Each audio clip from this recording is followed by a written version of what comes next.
فصل يجوز وفرق الطبق ونشوفنا وشان الطبق هذا ما هو من سلوك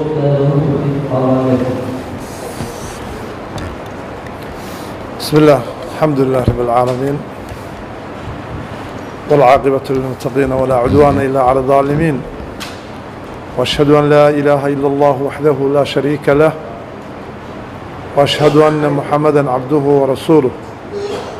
صلى الله على نبينا محمد وعلى آله وأصحابه أجمعين قدامي كحيانك أقراها وكيلة دمان مدنياشا شرفت على مدنيال يمروين با هاودنا قراها ميدياها مرت شرف دي أي شرطة لما وحق السلام يا سلامة الإسلام السلام عليكم ورحمة الله وبركاته سلام كدب شركة أنني وحوي دبتشوغا شركي هوري أما شقوينكي هوري أو أينوها إن دلكي يددك وانا طيب بلنتي أنه هاي أنا نشصون نغنو بشان لباطن كذا si aynu u dhammaystiro hawshii inoo taaleey ahayd budgetkii ama miisaaniyaddii dalku uu yeelan lahaa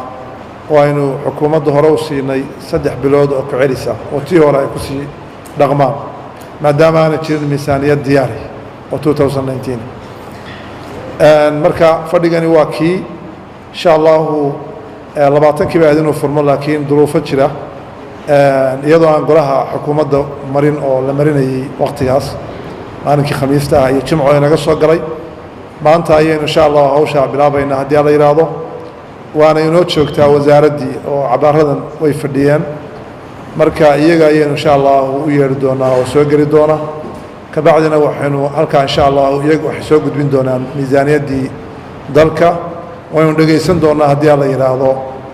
waana mahadsantihiin السلام عليكم ورحمة الله وبركاته الحمد لله الذي كفى وبه نستعين على أمور الدنيا والدين صلى الله على نبينا محمد وعلى آله وأصحابه أجمعين halkan waxaa fadhiya wasaaraddii maaliyadda oo ugu horeeya wasiirku wasiir ku-xigeenka xisaabiyaha guud iyo agaasimihii guud iyo howlwadanadii wasaaradda oo qaybtii miisaaniyaddu ku jirto dhammaan waan salaamayna asalaamu calaykum waraxmat ullahi barakaatu salaan kadib waxaan leenahay soo dhowaada ku soo dhowaada golaha hoolka golaha wakiilada intaa kadib insha allahu waxaan akhrin doonaa warqaddii soo gudbinta miisaaniyadda laynoo ku soo gudbiyey waxaan akhrin doonaa xoogayaha markuu xoogayo akhriyana waxaynu ku wareejin doonaa insha allahu wasaaradda wasiirkeenu ku wareejin doonaa si insha allahu markaa inoogu warbixiyo una soo jeediyo qaabkii dee iyo habkii ay ugu talagaleen miisaaniyadda marka xoogaye ku soo dhowow akhri warqadda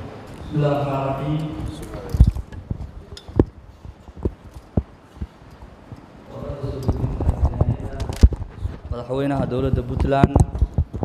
oo tirsigeedu yahay 103/2019 Garowe bisha 3aad 22keeda 2019 mudane gudoomiyaha golaha wakiilada dowladda Puntland ujeedada soo gudbin ansixinta miisaaniyadda dowladda Puntland ee 2019 mudane gudoomiye waxaan halkan idinku soo gudbinaynaa ansixinta miisaaniyadda dowladda Puntland 2019 oo ah 9 bilood kana bilaabanaysa 1 bisha afraad 2019 miisaaniyaddaas oo lagu ansixiyay shirkii golaha xukuumadda dowladda Puntland ee 22kii bishii 3aad 2019 sidaas darteed waxaan ka codsanaynaa golaha wakiilada dowladda Puntland inay ka doodaan kadibna ansixiyaan miisaaniyadda si ay dowladda ugu dhaqanto una fuliso howlaha baaxadda weyn ee horyaal wada shaqayn wacan madaxweynaha dowladda Puntland Siciid Cabdullaahi Deni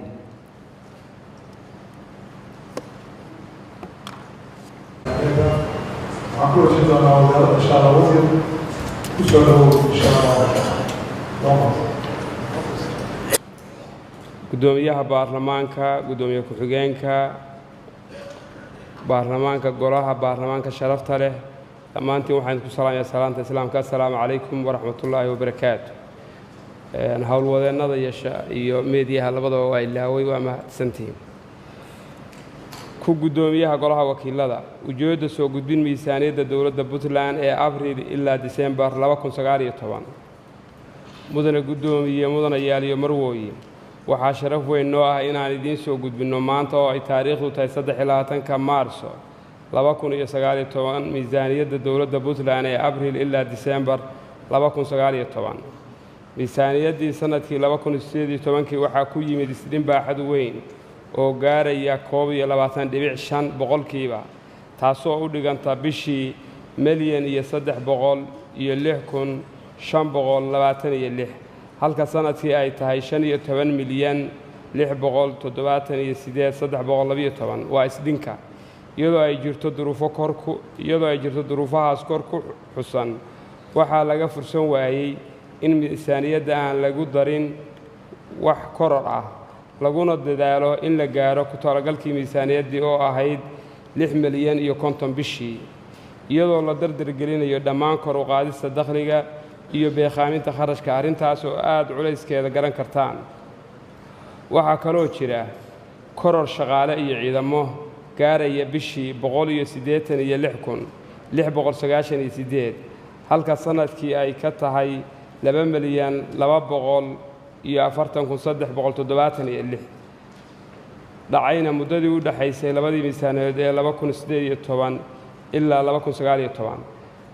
kororkaani wuxuu dhacay sanadkii 2018 waxaana u badan ciidamadii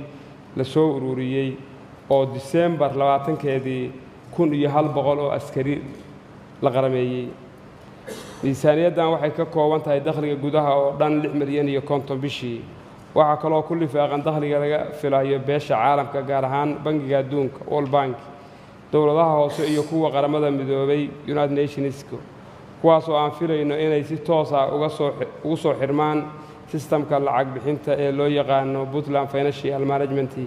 Information System dakhliga mudane guddoomiye mudanayaan iyo marwooyin miisaaniyadda idin hortaalla waa 9 bilood dakhligeeduna uu dhan yahay 54,450 bilood halka ay bishii ka tahay 6 milyan iyo 50 iyadoo aad horay u ansixiseen miisaaniyad 3 bilood ah taasoo dakhligeedu ahaa 18,150 iyadoo bishii ay ahayd 6 milyan iyo 50 dakhliga miisaaniyadda dowladda Puntland waxaa lagu sameeyey dib u eegis dhammaan madaxyada dakhliga ee miisaaniyaddii 2018 isdhimay madaxyada ay miisaaniyaddu iska dhintayna waxaa ka mid ahaa daabacaadii lacagtii oo horay loo joojiyey oo aan la helin lacagtii khidmadda dekedda boorjaajigii laga heli jiray oo aan iyana soo xaroon iyo dakhliga furdooyinka oo isdhimay maadaama dhoofka xooluhu yaraaday iyo madaxyada canshuuraha beriga oo hoos u dhacay qaarkood iyadoo qorshaha lagu daray in la dardargeliyo guud ahaan dakhliga dowladda Puntland si kor loogu qaado dakhliga dowladda wasaaradda maaliyaddu waxay leedahay qorshe dhow iyo kuwo dheer qorshayaashaas dhow waxaa ka mid ah kuwa hoos ku qoran hirgelinta habka mideynta khasnadda dowladda oo loo yaqaano TSA Treasury Single Account dib u habaynta canshuuraha qandaraasyada kicinta canshuuraha beriga fiiro gaara TSA macnaheedu waxa weeye in mashaariicda hay'adaha caalamiga ay ka wadaan Puntland lagu maamulo habka lacag bixinta Puntland Financial Management Information System si looga jaro canshuuraha ku waajibay sida mashaariicda bangiga adduunka siiyo Puntland loogu maamulo nidaamkan waxaa kaloo wasaaraddu diyaarisay nidaamka loo yaqaano TIN Tax Certification Number oo macnaheedu yahay in ganacsatada la siiyo lambar aqoonsi kaas oo lagu diiwaan gelinayo ganacsatada oo hadda socda local NGO-ga iyo international NGO-ga oo dhaqso la bilaabayo si loo ilaaliyo loogana helo canshuuraha waajibay dhammaan arrimahan wasaaradda maaliyadda waxay gacan weyn ka rabtaa golayaasha dowladda Puntland si ay u hirgalaan shaxdan waa shaxdii 9 bilood oo dakhliga ahaa kharashka sidoo kale dhanka kharashka waxaa la dul istaagay waxyaabaha caqabadaha ku noqday in miisaaniyadda lagu dhaqmo sidii loo ansixiyey taasoo noqotay sidii sannadihii horeba inay kala badan yihiin baahida kharashka ee dowladda iyo qoondada ugu jirta miisaaniyadda sida xaaladaha degdega ee ku soo kordha dowladda Puntland Major Forces sidaas si la mid ah sanadkii 2018 waxaa jiray koror mushahar shaqaale hay'ado soo kordhay qaramayn ciidan iyo raashin qarashkoodu soo biiray oo aan ku talagalka miisaaniyadda sanadka 2018 ku jirin haddaba si aan xal ugu helno ku dhaqan la'aanta miisaaniyadda waxaa suurtagal noqon weyday in miisaaniyadda 2019 lagu daro kharashka dhan 2,240,376 sanadkii maadaama loo waayay dakhli lagu daboolo shacda hoos ku qoran waxay ka kooban tahay miisaaniyadda gudaha iyo miisaaniyadda laga filayo deeqaha caalamiga ah dowladaha hoose mashruuca GBLG-ga iyo bangiga adduunka ee 9 bilood Abriil ilaa December 2019 iyadoo ay wasaaradda maaliyaddu ku dadaalayso inay raacdo nidaamka kharash bixinta maaliyadda kana kharashkii weeye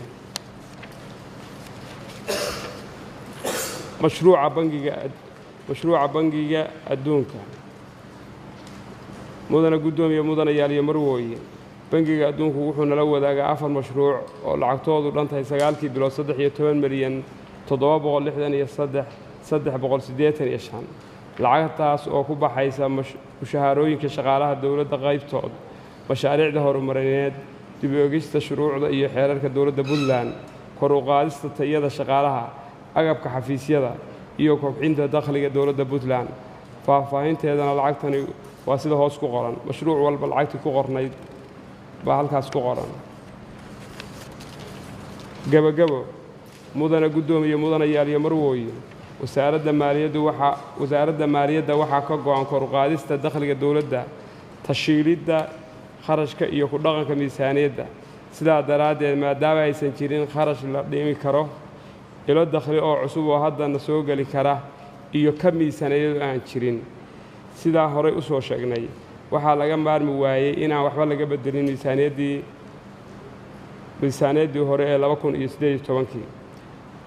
waxaan mudana gudoomiye mudanayaal iyo marwooye idinka codsanaynaa inaad gudbisaan miisaaniyadda idin hortaalla ee sanadka 2019 taasoo dhan 9 bilood si loogu dhaqmo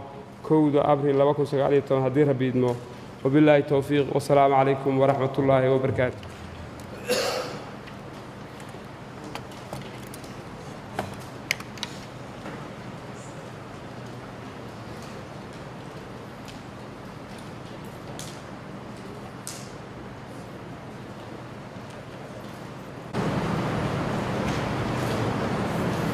بسم الله وقاسين وزيركم سوشياليتيسي ميزانيتنا وانا حيثنا أو شاء الله نقع له للكريم إن شاء الله وانا فصحينا وزيارته نقع السؤال عن زيادة المعلوم أركا سادته وزيارته وفصحانته إلى الموضوع